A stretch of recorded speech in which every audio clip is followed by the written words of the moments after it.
عن ابی ہریرہ رضی اللہ عنہ قال، حضرت ابو ہریرہ سے مروی ہے رضی اللہ عنہ کہ انہوں نے فرمایا قال رسول اللہ صلی اللہ علیہ وسلم، کہ اللہ کے رسول نے فرمایا صلی اللہ علیہ وسلم، من صام رمضان ایمانا و احتسابا غفر له ما تقدم من ذنبه، جس نے رمضان میں روزے رکھے ایمان کے ساتھ، یقین کے ساتھ، اور احتساب، اللہ سے اس کے اجر کی امید میں، غفر له ما تقدم من ذنبه، اس کے پچھلے تمام گناہ معاف ہو جاتے ہیں۔ یہ نوٹ کیجئے کہ اس سے مراد گناہ کبیرہ نہیں ہے، گناہ صغیرہ ہے۔ گناہ کبیرہ کے لیے توبہ شرط ہے، گناہ صغیرہ جو ہے وہ ان چیزوں سے دھل جاتے ہیں۔ لیکن اب دیکھیے ومن قام رمضان ایمانا و احتسابا، اور جو کوئی کھڑا رہا رمضان میں، یعنی قیام اللیل، ایمان اور احتساب کے ساتھ، غفر له ما تقدم من ذنبه۔ اب تیسری بات، ومن قام لیلۃ القدر ایمانا و احتسابا، اور جو کھڑا رہا قیام اللیل جس نے کیا ہے لیلۃ القدر میں ایمان اور احتساب کے ساتھ، غفر له ما تقدم من ذنبه، متفق علیہ۔ یہ حدیث بخاری اور مسلم دونوں کی ہے۔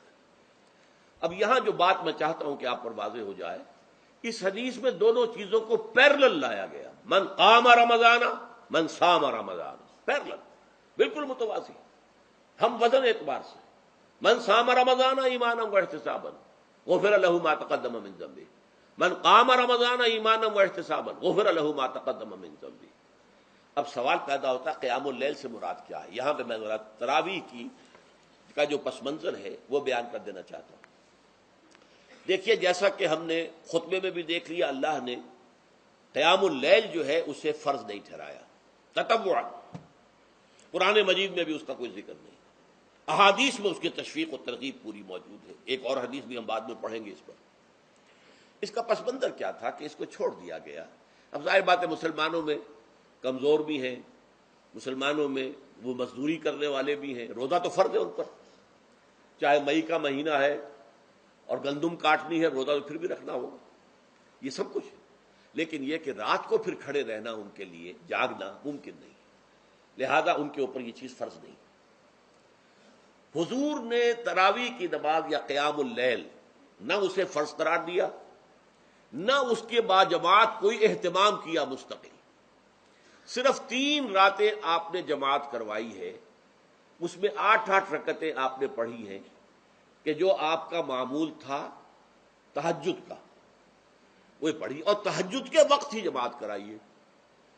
یہ ہے وہ حدیث۔ اس کے علاوہ کسی نماز تراویح جو ہے جو ہم پڑھتے ہیں 20 رکعتیں عشاء کے ساتھ متصل، اس کا کوئی ذکر نہ دور نبوی میں ہے نہ دور صدیق اکبر میں ہے۔ یہ دور حضرت عمر کی خلافت میں ہوا ہے، اور ہم نہیں کہہ سکتے کتنے سال کے بعد ہوا ہے۔ حضرت عمر رضی اللہ تعالیٰ عنہ کی خلافت کا دور جو ہے وہ تو 10 برس ہے، ہو سکتا ہے 5 برس کے بعد ہوا ہو، 6 برس کے بعد ہوا ہو، 12 ہوا ہے ان کے عہد میں۔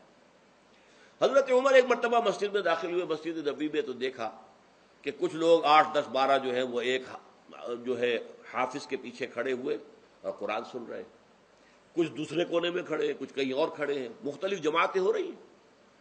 تو انہوں نے سوچا کہ کیوں نہ ان سب کو ایک امام کے پیچھے جمع کر دیا جائے، اور اس کے لیے لوگوں کی سہولت کے لیے عشاء کے ساتھ متصل رکھ دیا جائے، اس لیے کہ تہجد کے وقت اٹھنا جو ہے وہ تو ہر کس و ناقص کا کام نہیں ہے، کہ عشاء کے بعد اگر تھوڑا سا اضافی وقت ہو صرف، تو یہ ہر شخص کر لے گا، مزدور بھی کر لے گا۔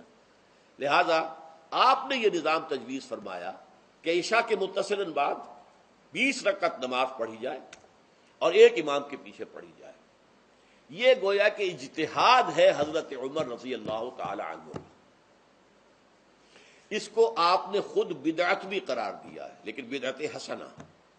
بدعت کس اعتبار سے؟ لغوی اعتبار سے، نئی بات، اس لیے کہ حضور کے زمانے میں نہیں تھی، تو یہ اس طریقے سے ایک نئی بات ہے۔ لیکن یہ بات چونکہ بہت اچھی ہے، بہت عمدہ ہے، آپ جب یہ نظام چل پڑا تو ایک دن مسجد میں آئے، دیکھا کہ بڑی بھری مسجد ہے، صحابہ کھڑے ہیں اور ایک امام کے پیچھے قرآن سن رہے ہیں۔ آپ نے فرمایا نعم البدعۃ ھذہ، یہ جو ہم نے نئی بات شروع کی ہے یہ بہت اچھی ہے، بہت عمدہ ہے۔ اب یہاں سے فرق واقع ہو گیا ہے۔ ایک تو اہل تشیع جو ہے وہ تو ویسے ہی حضرت عمر سے بہت دشمنی رکھتے ہیں، عناد رکھتے ہیں، تو حضرت عمر کے اجتہادات سے انہیں نفرت ہے، انہیں دوری ہے، چاہے وہ کوئی سا بھی حضرت عمر کا اجتہاد ہو۔ ہمارے ہاں اہل حدیث حضرات بھی در حقیقت حضرت عمر یا کسی اور خلیفہ راشد کے فعل کو وہ سمجھتے ہیں کہ یہ ایگزیکٹو آرڈرز ہیں، یہ ہمیشہ کے لیے نہیں ہے۔ حضرت عمر نے اپنے دور میں ایک نظام قائم کیا، ان کے دور کے لیے ٹھیک تھا، یہ ہمیشہ کے لیے نہیں۔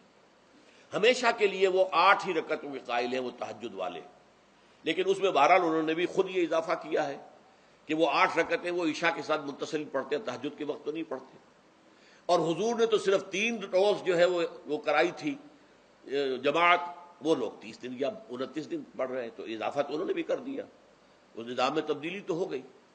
لیکن اہل سنت جو کہلاتے ہیں، ہمارے جو 4 جو ہیں، جو ہمارے مسلک ہیں، حنفی، مالکی، شافعی، حنبلی، ان کا اتفاق ہے اس پر حضرت عمر کا، کیونکہ ان کے سامنے اصول یہ ہے کہ حضور نے فرمایا علیکم بسنتی وسنت الخلفاء الراشدین المہدیین، تم پر لازم ہے کہ میری سنت کو پکڑو مضبوطی کے ساتھ، اور میرے خلفائے راشدین مہدیین جو ہیں ان کی سنت کو پکڑو۔ اس اصول سے یہ چاروں فقہیں جو ہیں حضرت عمر کے اجتہادات جو ہیں ان کو بھی پابندی سمجھتے ہیں کہ تمام عمر کے لیے، قیامت تک کے لیے امت مسلمہ پر ان کی پیروی لازم ہے، لہذا اس میں اجماع ہے۔ اور یہاں تک کہ یہ سب سے آخری جو اس میں مسلک پیدا ہوا ہے زمانی اعتبار سے، سب سے پہلے مسلک جو ہے حنفی پیدا ہوا ہے، پھر مالک کی پیدا ہوا ہے، پھر شافعی پیدا ہوا ہے، اور پھر حنبلی آخری ہے۔ اور امام احمد ابن حنبل بہت بڑے محدث بھی ہیں، مسند احمد ابن حنبل جو ہے وہ بہت بڑی کتاب ہے، بہت اہم کتاب ہے، جامع کتاب ہے۔ تو ان کے ہاں بھی 20 رکعتیں ہیں، چنانچہ حرمین شریفین میں، سعودی عرب میں، مکے اور مدینہ منورہ میں جو نماز تراویح ہوتی ہے اس کی 20 رکعتیں ہیں، لیکن اہل حدیث حضرات جو ہیں وہ اس 8 کے اوپر اکتفا کرتے ہیں۔